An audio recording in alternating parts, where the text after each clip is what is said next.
Hello students, we have done 25 sessions so far. This is another session for your learning. Let's begin with 26th session. So what does it talk about? Let's see. Spartan virtue. Virtue, you know the ethics, that you know the word virtue, the values that we have, principles. Now Spartan is the story, the story that he's talking about, a Spartan virtue. In ancient Sparta, originally known as Laconia, there is one place, Laconia, जो the citizens were long suffering. जो वहाँ के लोग रहते थे वो बड़े long suffering थे, हार्ड बिटन यानी tough and cynical kind of thing, यानी धुन के पक्के वाले, चाहे कुछ भी हो जाए वैसे वाले हार्ड बिटन थे.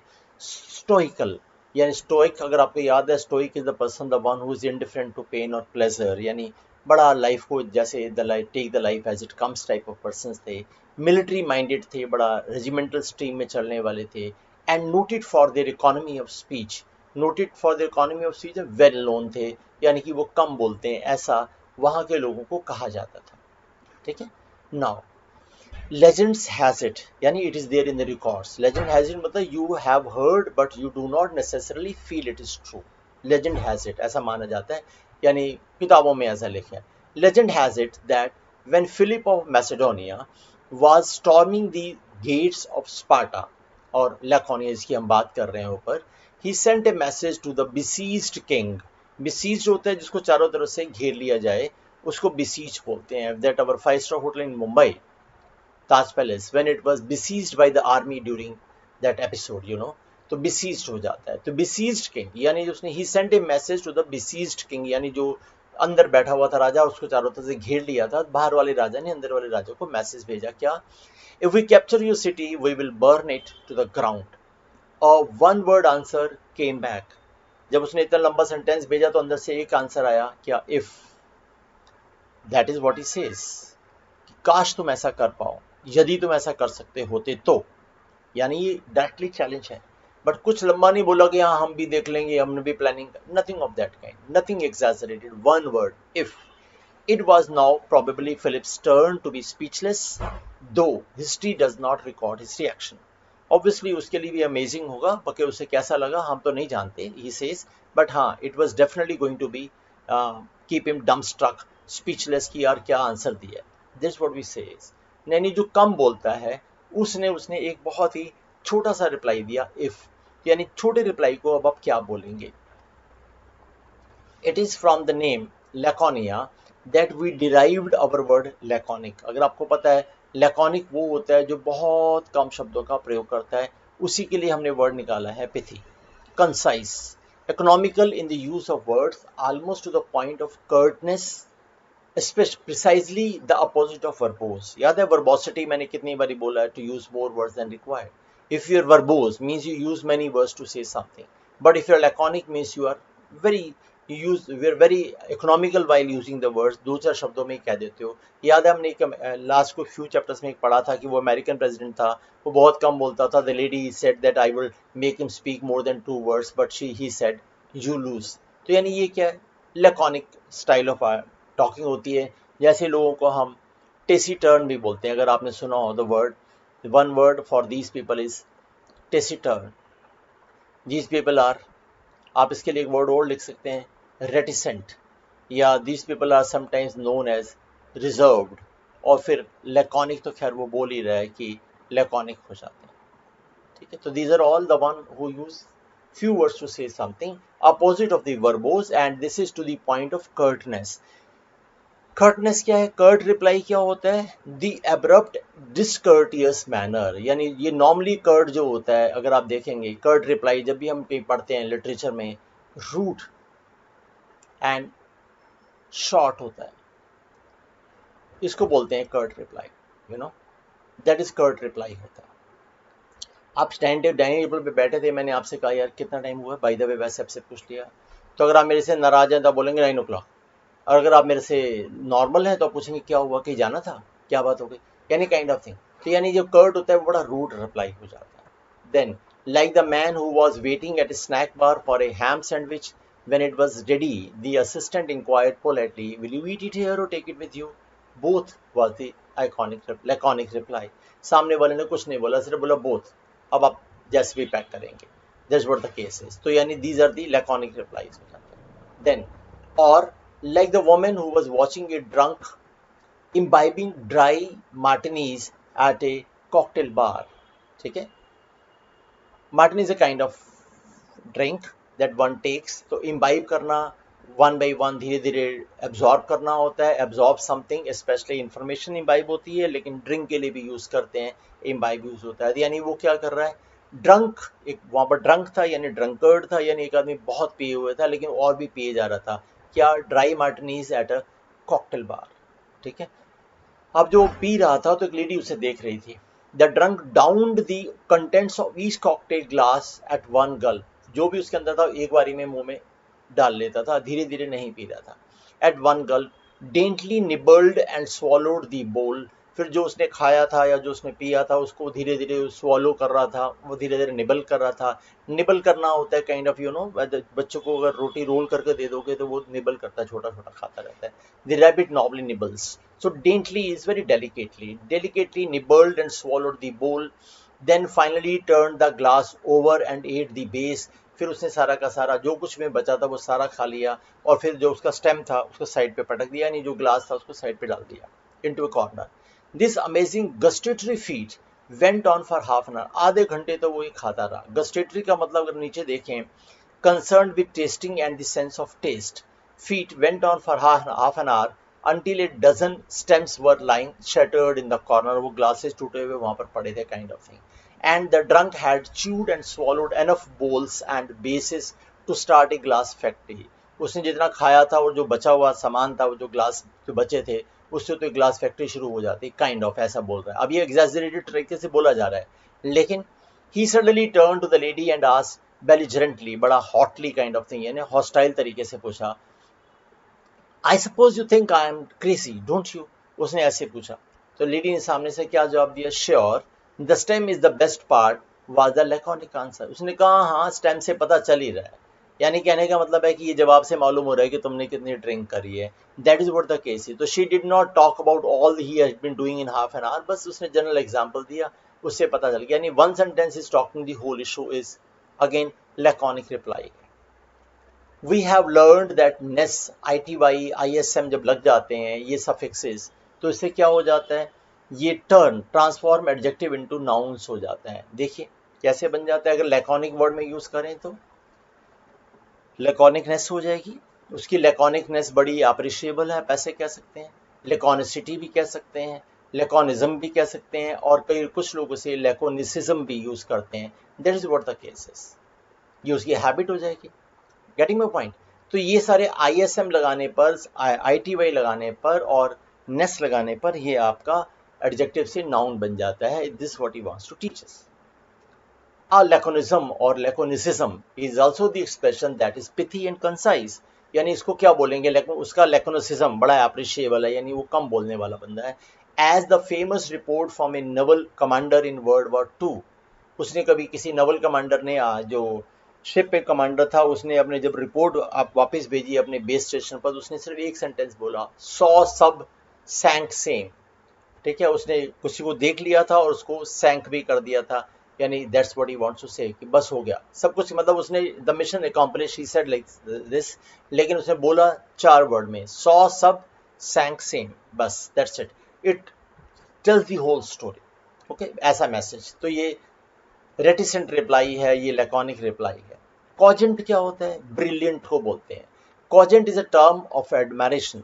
आपका बड़ा कॉजेंट रिप्लाई था, कॉजेंट आर्गुमेंट था, कॉजेंट एक्सप्लेनेशन था। Cogent is a term of admiration. A cogent argument is well put, convincing, hardly short of brilliant. ठीक है, cogency shows a keen mind, an ability to think clearly and logically. यानी ये आपकी cogency है, यानी बड़ा आप logically सोच सकते हैं। The word derives from the Latin word cogo, to derive together or compel or force. ठीक है, to drive together, to compel or to force, यानी combine करने वाला। A cogent argument compels acceptance because of its logic. Getting my point?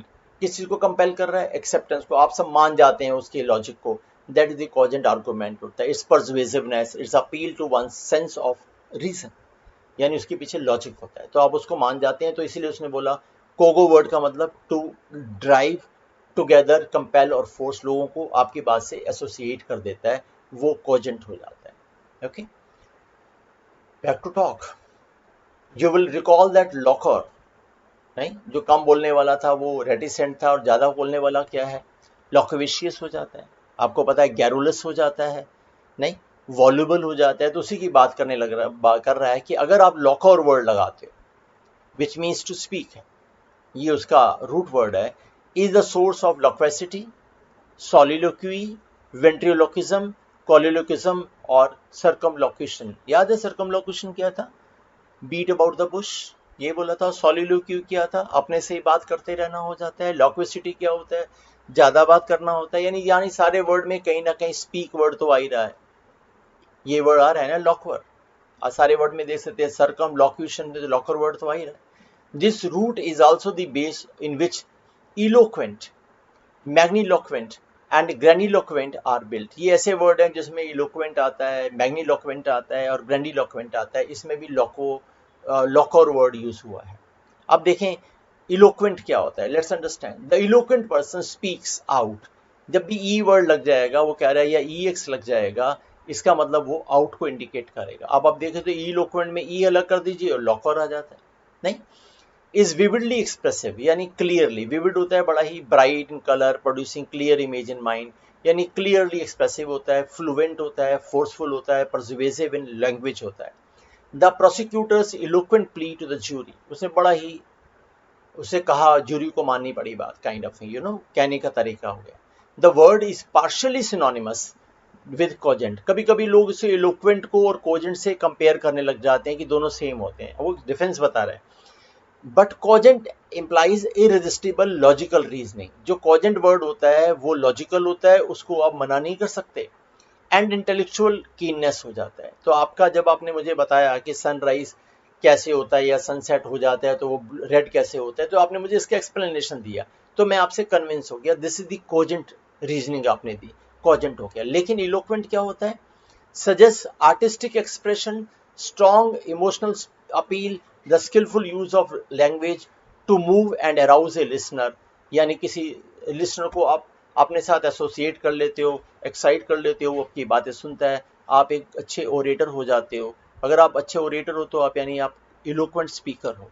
यानी eloquent वाला logical नहीं हो सकता, कोई जरूरी नहीं है कि वो लॉजिकल हो, लेकिन कॉजेंट वाला लॉजिकल होगा। इलोक्वेंट आपको मेस्मराइज कर सकता है, और उससे आप उससे मेस्मराइज होकर आप कन्विंस हो जाएंगे, but there may not be fact in that case. तो eloquent is partially cogent, you can say like this. Okay, magniloquent and grandiloquent, grand है और मैग्नस है, लार्ज है, दोनों का मतलब, एक का मतलब ग्रैंड है, are virtually identical in meaning, एक जैसे ही होते हैं। मैग्नीलोक्वेंस और grandiloquence is the use of high flown, grandiose and even pompous language होती है, बड़ी बड़ी, ठीक है, of large and impressive words, और लॉफ्टी, फ्लोरी और ओवर एलिगेंट फ्रेजोलॉजी होती है। अगर मैं इसके लिए एक एग्जांपल दूं, आपको समझ आ जाएगा। जो हमारे राइटर हैं शशि थरूर, यू नो है, उनके लिखने का तरीका बड़ा मैग्नीलोक्वेंट और ग्रैंडीलोक्वेंट होता है, वो बड़ा हाई फ्लोन लैंग्वेज में लिखते हैं। You really need to have a dictionary to read him. He writes impressive, he writes fabulously good, but only thing is कि आपके पास उतना फैबुलस होना चाहिए नॉलेज, तो उसके लिए आपको डिक्शन लेके बैठना पड़ेगा। ग्रैंडीलोक्वेंस हो गया काइंड ऑफ थिंग, तो ग्रैंडीलोक्वेंट मैनर में वो लिखते हैं। जैसे होम को क्या लिख रहा है बंदा, home is place of residence. Wife को वो लिख रहा है हेल्प मेट या हेल्प मीट या बेटर हाफ लिख रहा है। वाइफ भी लिख सकता था लेकिन बेटर हाफ लिख रहा है। वुमेन के लिए फेयर सेक्स यूज कर रहा है। चिल्ड्रन के लिए ऑफ स्प्रिंग या प्रोजनी यूज कर रहा है। डॉक्टर के लिए वो उसे बोलता है member of the medical fraternity होता है। पीपल के लिए वो स्पीशीज यूज करता है या होमोसेपियंस यूज करता है।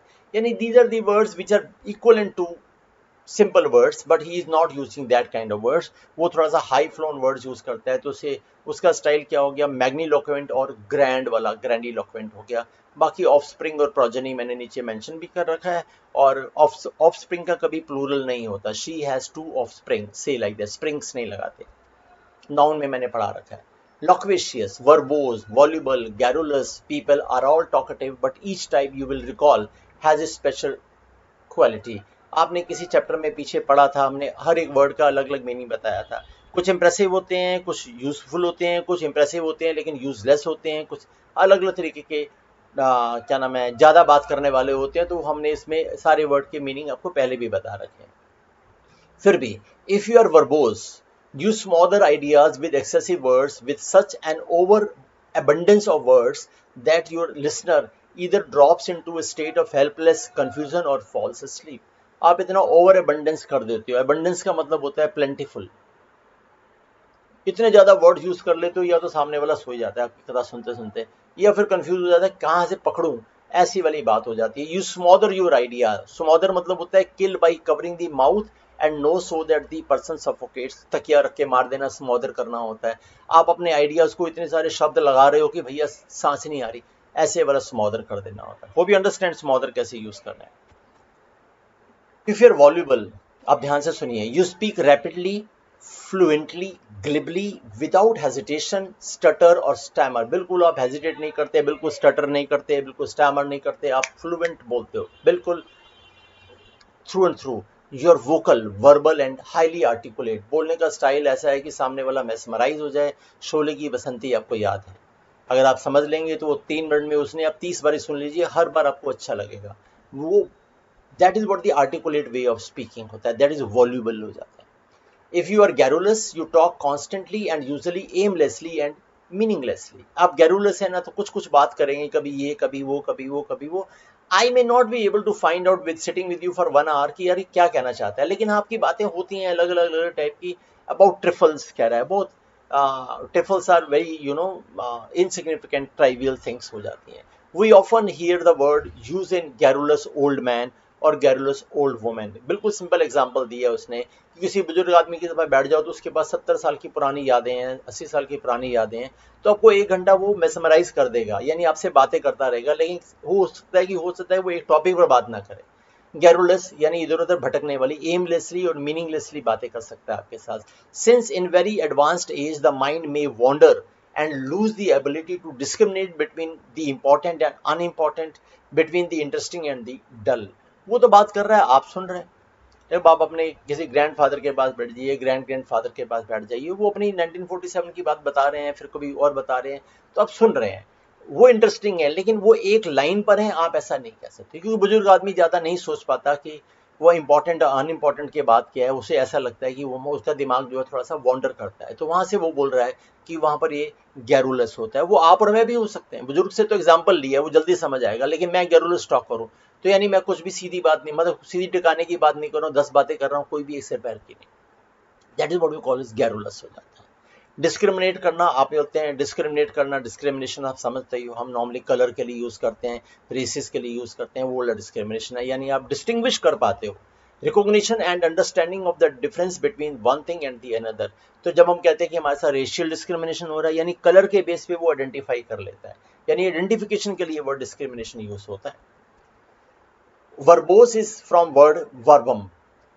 वर्ड, इसका मतलब वर्ड होता है verbose. The verbose person is wordy. जो वर्बोस होगा वो नेचुरली ज्यादा शब्दों का प्रयोग करेगा। Voluble comes from the word volvo, बड़ा अच्छा लिखा है वॉल्वो। वॉलनस और मीन्स टू रोल होता है। आपने वॉल्वो बसेस में आप बैठे होंगे, दिल्ली देहरादून जाइए या दिल्ली जालंधर जाइए तो आपको वॉल्वो मिल जाएंगी, काइंड ऑफ थिंग। और भी स्टेट में चलती होंगी, आई लिव इन दिल्ली तो मैं उसका एग्जांपल आपको दे रहा हूँ।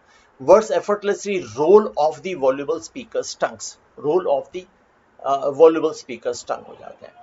And garrulous derives from the word garrio to chatter होता है, ठीक है। A garrulous talker chatters away like a monkey, वो बोलता रहता है। Then you say the suffix, जब नेस वर्ड है जो आप लगा रहे हो, सफिक्स हमने पहले भी बोला था, ness can be added to all these adjectives to form nouns. Alternate noun अच्छा आईटी से भी बना सकते हो, नेस से भी बना सकते हो। नहीं, गैरुलस नेस हो सकता है, ऐसा भी बन सकता है। चाहे तो वर्बोसिटी बन जाएगा, चाहे तो वॉल्यूबिलिटी बन जाएगा, आप चाहे तो वर्ड एंड गैरुलिटी भी बन जाएगा। Hope you understand. तो आईटी लगाने से भी नेस बन जाता है, आईटी लगाने से भी नाउन बन जाएगा, नेस लगाने से भी नाउन बन जाएगा। This what is trying to tell us. At large, huge वाले को क्या बोलेंगे? We discovered magnus large word, big great word, chapter 9 में हमने इसके बारे में पढ़ा था। And find in again in the magniloquent, अभी हमने पढ़ा था, और ग्रैंडीलोक्वेंट जो था ना, तो मैग्नीलोक्वेंट मतलब मैग्नस, लोक्वेंट लॉक्वर यानी स्पीच, यानी हाई फ्लोन वाला मैग्नीलोक्वेंट होता है, talking big. The root occurs in the number of other words, और भी वर्ड्स में चलता है मैग्नस, किसमें? मैग्नेनिमस होता है, जनरस, बड़े दिल वाला, बड़ी सोच वाला, वो मैग्नस होता है। अगर आप देखेंगे तो ये वर्ड हम पहले भी पढ़ चुके हैं। यहाँ पर मैग्नम आ गया और एनिमस वर्ड आ गया। एनिमस मीन्स माइंड हो गया, ये हमने वो बता रहा है, चैप्टर 12 में पढ़ेंगे, अगर पलट के देख लेना चैप्टर 12, थोड़ी रिविजन भी हो जाएगा। सिमिलरली मैग्नेट, बड़े रिच पीपल को जोड़े, बड़े इन्फ्लुएंशियल बिजनेसमैन होते हैं, they are known as business magnate हो जाता है। आप जब बिल गेट्स की बात करें या अंबानी साहब की बात करें तो a person of great power और इन्फ्लुएंस इज अ मैग्नेट होता है, उसे बिग व्हील भी कहते हैं। देन मैग्नीफाई कर देते हैं, आप तो जानते हैं, स्कूल से पढ़ते आ रहे हैं। Magnificent, you know, magnificent display of your knowledge, magnificent होता है। मैग्नस प्लस फिक, फ्रॉम फेसियो वर्ड आता है, मैग्निफिसेंट आ जाता है।